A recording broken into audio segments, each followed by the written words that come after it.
video ini dimulai, pastikan kamu sudah mengklik tombol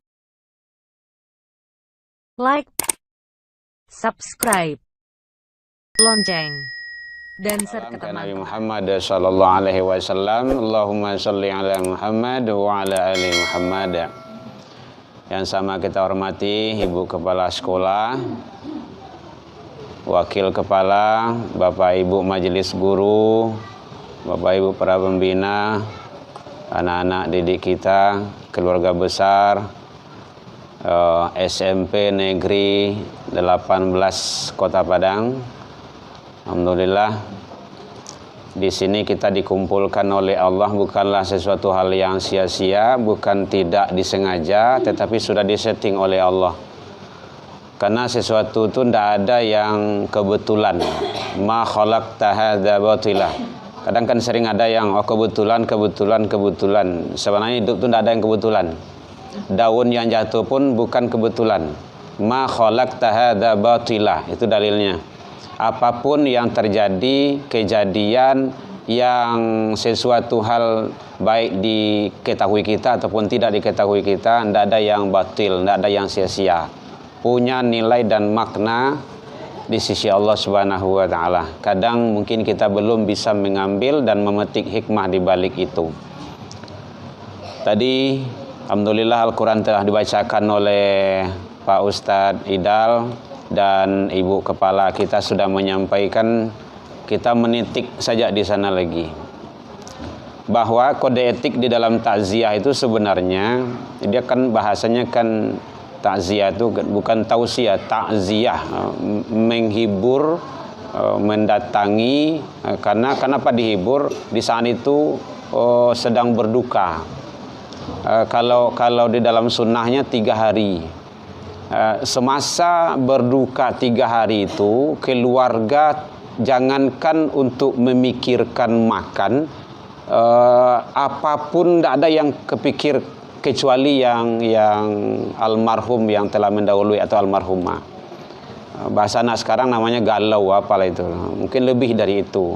Soal berpisah tidak akan bertemu. Wallahu alam, kalau Allah izinkan nanti, kalau sama-sama kita punya amal kebaikan. Maka di saat itu dalam keadaan duka yang begitu dalam, maka kata Rasul, tak kala saudaramu sedang berduka, antarkan makanan ke rumahnya. 3 hari. Jadi 3 hari itu mengantarkan makanan ke rumah tetangga yang berduka itu sunnah hukumnya. Bu, boleh terang Bu? Ya. Nggak usah diambil, nggak usah. Nah. Jadi kalau ada tetangga kita yang berduka, wafat, meninggal gitu kan, maka dalam rentang waktu 3 hari itu sunnah kita mengantarkan makanan ke sana. Karena beliau nggak kepikir untuk makan, nggak kepikir untuk memasak, dan nggak ada kepikiran untuk yang lain. Maka sunnah diantarkan makanan, yang makanan jadi. Nggak usah yang mentah. Kok masalah beliau kan repot pula gitu. Yang jadi aja. Mungkin sambal yang jadi, nasi yang jadi gitu kan. Nah, kemudian itu sunnahnya. Agar kita tidak salah pula, rentangnya 3 hari. Setelah 3 hari itu, maka dia mencoba nanti untuk menyesuaikan. Karena kata Rasul, berduka itu tidak boleh berlarut-larut. Ya biasanya yang kesedihan berlebihan itu kan ibu-ibu. Yang agak lemah itu, agak paibuati itu kan ibu-ibu gitu kan. Maka tak kala kalau ada meninggal itu, kalau ada yang meratap, ada yang berlebihan, itu dilarang. La'ana Rasulullah sallallahu alaihi wasallam, Rasul melaknat perempuan yang meratap dan yang mendengar ratapan. Nah, semasa kegiatan berduka itu jangan itu terjadi. Setelah itu nanti lambat laun dia akan bisa menyesuaikan. Maka di sana tadi dibacakan oleh ustaz kita, ada musibah itu bagaimana kita sikapi dengan sabar. Sabar dalam konsepnya adalah mampu mengendalikan diri, itu yang sabar. Baik dari yang kita senangi, belum titik sana tadi itu, walaupun dari yang tidak kita senangi. Yang tidak kita senangi ya kecelakaan, jatuh, meninggal, ataupun hilang dan segala macamnya. Kan tidak senang kita itu. Sabar kita. Dari yang kita senangi, ya tambah anak, naik pangkat, jabatan, tambah rezeki, tambah istri kalau ada ya. Kalau ada, mana tahu kan? Itu bagaimana kita sabar menyikapi itu, mampu mengendalikan diri, itu yang sabar. Kadang kita mampu mengendalikan diri kita dari hal yang tidak kita senangi, dari kecelakaan, dari meninggal, dari ini segala macam. Tapi dari yang kita senangi, kita tidak mampu. Setelah itu kita berpoya-poya, kita banyak berbuat mubazir, tidak mensyukuri nikmat Allah. Itu bahagian dari tidak mampu dalam sabar tersebut. Jadi oleh sebab itu, sekarang keluarga kita sedang berduka. Kece ibu kepala kita tadi mencalian mukunan sabak hati nerusuh, karena ini adalah datang dari Allah, kita kembalikan kepada Allah. Itu hakikat dari inna lillah wa inna ilaihi rajiun. Hati-hati ya ibu ya. Kadang ada yang sering salah sana tuh. Pengumuman Imam Saji aja salah tuh. Inna lillahi wa inna ilaihi rajiun, itu salah itu. Iya, ibu berang loh bagai. Tapi yang salahnya kita luruskan. Yang benarnya inna lillahi wa inna ilaihi. Itu yang benarnya. Berarti ibu yang benarnya tadi ya. Nah, hati-hati karena jangan sampai salah kita di karena ilaihi itu kepadanya, rujuk, raji'un itu rujuk kembali. Jadi artinya apa? Bahwa hakikat kehidupan, udah kedengaran ibu ya, hakikat kehidupan kita tidak ada yang baqo di alam dunia ini, semuanya fana. Kita akan kembali menghadap kepada Allah seperti yang dialami dan dilalui oleh almarhum atau almarhumah dalam keluarga kita. Jadi oleh sebab itu bagaimana kita sikapi dengan sebaik-baiknya agar kita tetap menjadi hamba yang taat kepada Allah Subhanahu wa ta'ala. Jadi itu siklus sedikit tentang masalah musibah dan masalah aturan dan tata cara bertakziah. Bagaimana kalau seandainya ada yang berduka, sunnahnya itu mengantarkan makanan. Nah, karena ibu kepala tadi sudah menyampaikan, kita meluruskan saja lagi. Nah, kalau dibuka di ibu kepala itu, karena nanti itu ada memang kalau yang punya niat untuk bersedekah, mungkin keluarga ingin sedekah, kan ada juga yang menyampaikan itu, kami ingin sedekah dengan cara yang seperti ini, kami ingin berbuat dengan cara yang seperti ini. Mungkin jangan di dalam kita saat berduka. Nah, gitu. Adabnya seperti itu. Karena dalam kita berduka itu, yang terpenting itu bagaimana kita untuk selalu banyak berzikir kepada Allah. Karena semua itu adalah kita serahkan kepada Allah atas kejadian-kejadian yang seperti itu. Baik, ibu, bapak semuanya, hadirin jamaah takziah rahimakumullah. Yang terakhir juga bicara masalah berkenaan masih dalam ruang lingkup kematian atau meninggal itu, ziarah kubur yang sering terabaikan. Rasul melarang ada beberapa hal terhadap kuburan itu. Rasul melarang satu, yaitunya duduk di atas kuburan. Kalau menjelang puasoko, menjelang Lebaran dan puasoko biasanya cok jarak kubur kok, pemberasihan dan segala macamnya. Larang duduk di atas kuburan. Yang kedua, dilarang kencing di atas kuburan. Yang ketiga, menembok kuburan secara mewah-mewahan. Naha Rasulullah itu bahasanya. Naha itu dilarang. Rasulullah melarang. Kalau ada bertanya boleh bu. Bahkan daripada duduk di atas kuburan, dalam kitab Mukhtasar Riyadhus Shalihin Imam Nawawi, lebih rancak duduk di atas baru api yang sedang idui. Angin dingin. Nah, kalau enggak cubuan saya ke rumah. Iduin kompor dua situ. Panas, ya panas. Itu lebih baik duduk di sana ketimbang duduk di atas kuburan. Nyo kalau kadang-kadang kalau lah di kuburan itu tegur rokoknya bantiang lah kau panek ya sunyo. Mengali kubur tadi. Panek ustaz nomor rasian tadi. Nah, itu kan mengawak lah. Maka dalam ceramah, dalam takziah, dalam kajian-kajian di majlis, dalam wirid, disitulah kita bertambah ilmu dan wawasan kita. Jadi ibu-ibu kalau yang dakik dari masjid musola agak rajinlah datang ke surau. Pai wirid. Kami di handphone bisa aja nya Ustaz kan. Di YouTube banyak ustaz-ustaz yang gagah-gagah yang bagus-bagus tuh. Bu, Bapak, ndak sama. Ilmu memang mungkin. Tetapi kaifiat, fadilah, keutamaan ndak dapat di sana itu. Contoh, man salaka tariqan yaltamisu fihi ilman, siapa yang menempuh suatu jalan menuju majelis ilmu, itu jalan menuju surga sudah dibentangkan Allah. Sahalallahu lahu tariqan ilal jannah. Banyak kebaikan-kebaikan yang lain. Orang yang berada di majelis ilmu dia tenang.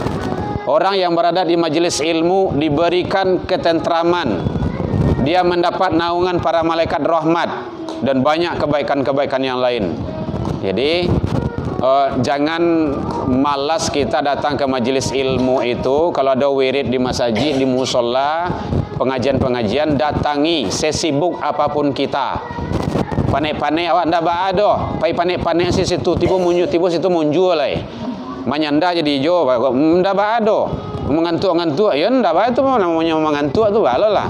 Nampak awak sudah hadir di dalam naungan rahmat Allah Subhanahu wa taala. Jadi duduk di atas kuburan tidak boleh, kencing di atas kuburan tidak boleh, kemudian menembok kuburan secara bermewah-mewahan itu tidak boleh. Rasul melarang.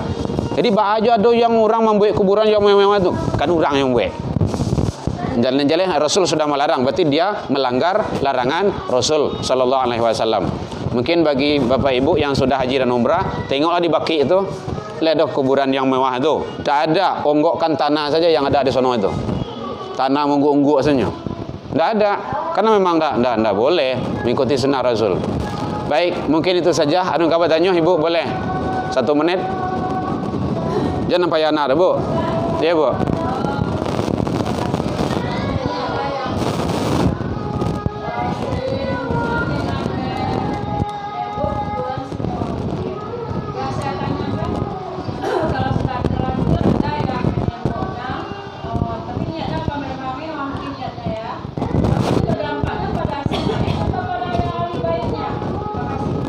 Sudah bu. 1, dampaknya itu piti keluar mubazir di situ terletak tuh. Ya, karena apa begitu saja gitu kan. Mubazir dalam Islam kan tidak boleh. Innal mubadziri kana ikhwana syaitan. Tidak boleh. Yang kedua, kuburan sampi. Nah, aturan bisa dibuat kuburan yang lain di sana tidak bisa gitu kan. Kalau di Baki itu tidak ada, sama semuanya. Yang ketiga, yang ada juga pingin membuat itu sekadar untuk tanda atau tandai gitu kan, supaya bisa berziarah terus. Nah itu ya kalau apa mungkin bisa ditoleransi lah gitu kan. Mungkin ada kuburan kaum, kuburan apa gitu kan. Tetapi yang menembok yang berlebih-lebihan itu kadang-kadang itu menjadi begitu apanya lah gitu kan.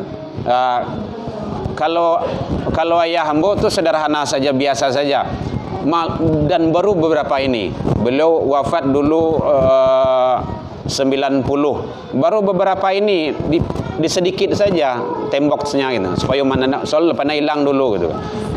Ya, misal saja. Itu tujuannya supaya tak kala kita ziarah, kita melihat ke sana, kita tahu ini tempat ayah kita, kuburan beliau, ini ibu kita. Tapi kalau ndak di masalah. Karena ndak ada itu menjadi kewajiban untuk membangun kuburan di sana. Nanti supaya tidak hilang pula kontak silaturahmi kita. Hakikatnya kan anak yang soleh itu kan mendoakan orang tua. Ndak harus di kuburan mendoakan orang tua kan boleh juga gitu kan. Bagaimana kalau beliau meninggal di mana-mana? Bagaimana kalau Allah takdirkan beliau meninggal di rantau orang? atau dengan pesawat yang tenggelam kemana-mana, kan tidak tahu kita itu. Maka hakikat anak soleh itu tetap berbakti dengan mendoakan orang tua kita. Jadi di sana adalah tempat sementara, kuburan itu. Jadi itu tidak jadi masalah, Ibu. Yang lain silakan. Iya, Bu. Oh, dampak ke kita. Kalau untuk sekedar menandoi, tidak ada masalah. Tapi kalau sudah berlebihan nanti di luar jalur, itu nanti satu, kita melanggar aturan Rasul. Nah, jadi sunnah Rasul itu, larangan Rasul itu lawak lenggah dah. Karena bahasa di sana naha Rasulullah sallallahu alaihi wasallam. Rasulullah sallallahu alaihi wasallam melarang, yaitunya menembok kuburan, duduk di atas kuburan dan kencing atas kuburan. Nah, berarti kalau awak lakukan itu, berarti larangan Rasul yang kita langgar. Bebannya tentu dosanya bagi kita yang melakukan. Nah, gitu. Kita yang melakukan. Bagi yang lain-lain, anak cucu yang sebelum tentu tidak, gitu kan. Yang lakukan. Iya, Bu.